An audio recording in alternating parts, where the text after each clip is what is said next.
سلام دوستان، به یه آموزش جذاب انشات دیگه خوش اومدید. میخوایم با هم یاد بگیریم چطوری روی ویدیو یا عکسمون نوشته اضافه کنیم و افکت متنی بهش بدیم. بریم با هم ببینیم. خب وارد برنامه انشات میشیم. ویدیو فوتو فرقی نمیکنه. میذارم روی ویدیو، یه صفحه بلنک خالی میارم. خودش بای دیفالت روی 3 ثانیه است. حالا من میتونم با درک کردن زمانش رو بیشتر کنم. میخوایم چیکار کنیم؟ تکست وارد بکنیم. روی نوار ابزار بالا میزنم روی تکست، دوباره میزنم روی تکست، هرچی که دوست دارم اینجا تایپ میکنم. آموزش انشات قسمت 3، وارد کردن متن. این چیزیه که من اینجا دارم. حالا میتونی یه متن رو خودت کپی پیست کنی بیاری یا کار تبلیغاتی انجام میدی، هر چی که دوست داری. خب حالا میخوایم اینو ادیتش کنیم. یا روی خود نوشتمون دوبار میزنیم یا روی ادیت میزنیم. ببین نوشتمونو میزنیم روش، نوار ابزار روشن میشه، روی ادیت میزنیم. رو خود اینجام ادیت داره. ادیتو میزنیم، پالت رنگ رو انتخاب میکنیم. همونجوری که نگاه میکنید میتونم به نوشتم رنگ های مختلف بدم. یه رنگی رو انتخاب میکنم، قرمز مثلا. بعد میتونم بهش دور بدم، دور نوشتم و یه رنگ بهش بدم. ببین اینو میتونم کم و زیادش کنم، یعنی دورش نازک و ضخیم میشه. و بهش رنگ هم میتونم بدم، هر رنگی که دوست داریم. حالا بستگی داره کجا میخوای از این استفاده بکنی دیگه. این خیلی موضوع مهمیه. یه جاهایی مثل ساخت کاور اینستاگرام یا تامنیل یوتیوب نوشتت باید کاملا واضح باشه. پس رنگ‌های انتخاب میکنی که نوشتت رو به وضوح نمایش بده.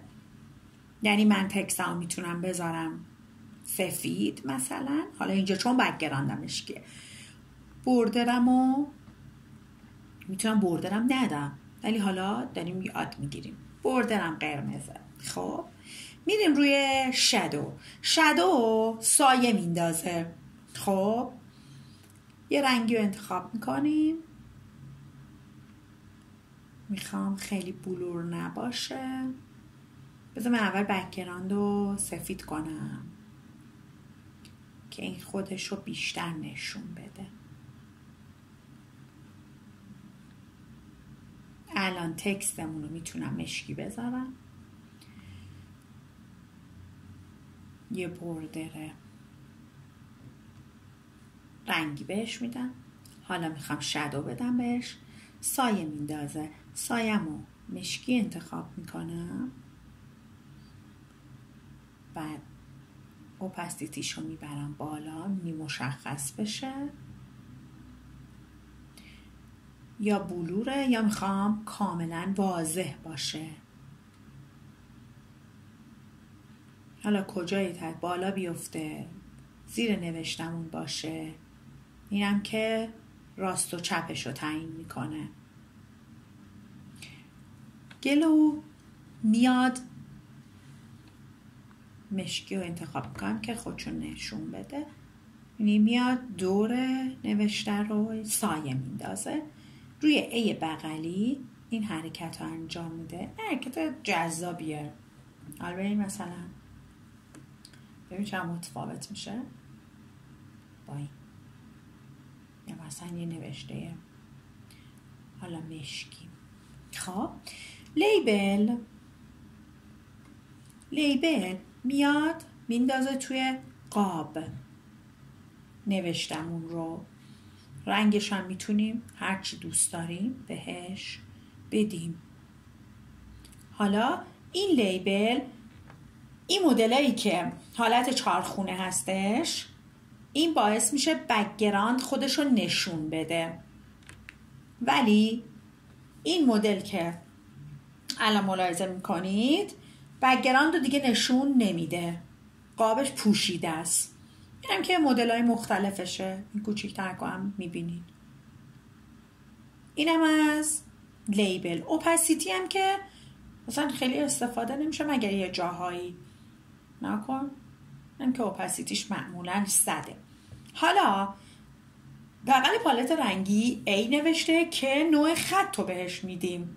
یه سری خطا دیفالت خود این شاته و ما میتونیم خط بهش اضافه بکنیم. الان من خطای فارسی رو خودم بهش اضافه کردم، دیجی سروناز، میرداماد، دیجی الماس یا دست نویس.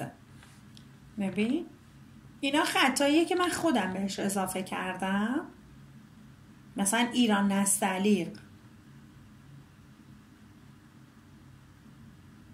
مختلفه. خب اگر ایمپورت رو بزنی برای آیفون، این مدلی که ایمپورت میبینی، برای اندروید این بغل سمت راست چیده شده، همین نوار بالا که ایمپورته و این که حالا فونتای خود این شات میتونی آنلاک بزنی واردش بکنی، برای فونتای انگلیسی ولی چیزای خیلی باحال داره. مثلا این نوشته کیمپو خیلی باحاله. و ایمپورت هم که بزنی توی فایل های خود گوشیت، مثلا قبلا رفتی دانلود کردی، من دیجی سروناز رو دانلود کردم، میزنی فونت مثلا وزیر، فونت ایران نستعلیق، هر فونتی روش که بزنی میاد میشینه همون اول. من الان چون وارد کردم حالا دارمش اینجا، میاد میشینه، روش کلیک میکنی و اعمالش میکنه. بعدی کناریش فونتو بزرگ و کوچیک میکنه، فاصله بین نوشته ها رو، بین خط ها رو نکن کم و زیاد میکنه و این ای پایینی نوشته رو میکشه. میبینی؟ نوشته رو قشنگه. مثلا حالا این صفرشه، مثلا حالا میخوای یه آموزش اینشات بذاری، این یه ذره کوچیکترش کنی، بعد اینو که بکشی نکن. دیدین؟ این شکلی این راست چین، چپ چین، وسط چین رو انجام میده. این که بولد و ساده شه. حالا میخوایم افکت هم بدیم دیگه، یعنی چجوری نوشتمون وارد صفحه بشه، چجوری از صفحه خارج بشه. روی اینی که میبینین 3 تا دایره همجور داره بالا پایین حرکت میکنه، این میتونه این افکت ها رو به همون بده. یه سری افکتاش میتونی استفاده بکنیم. این آوت لوپ، ورود خروج و حرکت ایستاده همونجا تکرار میشه، یه حرکتی رو تکرار میکنه. هر کدوم اینا رو میتونی تست بکنی، هر کدوم که به کارت میاد استفاده بکنی. ببین قشنگه. حالا سرعت این حرکت رو اینجا تنظیم میکنی. ببین این سریعتر، این آهسته تر. یعنی 0.9 ثانیه، آخرش هم 1 ثانیه است. ببین این الان میخواد وارد بشه، سرعت 1 ثانیه. همین حرکت ورود و خروج گذاشتیم. خب ولی میتونی با این حرکت وارد بشه، آوتت این مدلی خارج بشه. ببین بره پایین یا از اون طرف بره بیرون. لوپش هم خیلی بامزه داره. مثلا برای یه سری نوشته ها که اون بالا میخوای مثلا تکون بخوره، نکن این شکلی، یا مثلا لوگوت یه تکون بخوره استوب شه، این زمان بین اینا رو نشون میده. یعنی ببین آهسته و تندی این حرکت رو انجام میده. و میخوای توی مثلا یه 5 ثانیه این 3 بار این اتفاق بیفته، 3 بار این حرکت رو بکنه. این یکی که مثل علامت بی نهایت میمونه میبری نکن تا 3 ثانیه داره. مثلا روی 1.5 ثانیه استوب شه، 1.5 ثانیه استوب شه، دوباره حرکت کنه. این هم از افکت. حالا این نوعات هم که دیدیم دیگه، مثلا این شکلی میاد. تیک رو میزنیم میایم بیرون. اینو میتونی درگ دراپ کنی، هر جای دلت میخواد قرار بدی یا اول و آخر ویدیو ببری. خب یا اینکه کاتش کنی. همه اینا رو دوباره توی نوار ابزار بالا نکن داریم. خب میبینی روشن میشه. حالا حرکتش رو ببین. این شد آوردن متن و تمام جزئیات نوشته و تکست. در قسمت بعدی میخوام ساخته یه تامنیل جذاب و یادت بدم. منو سابسکرایب داشته باش. میبینمتون.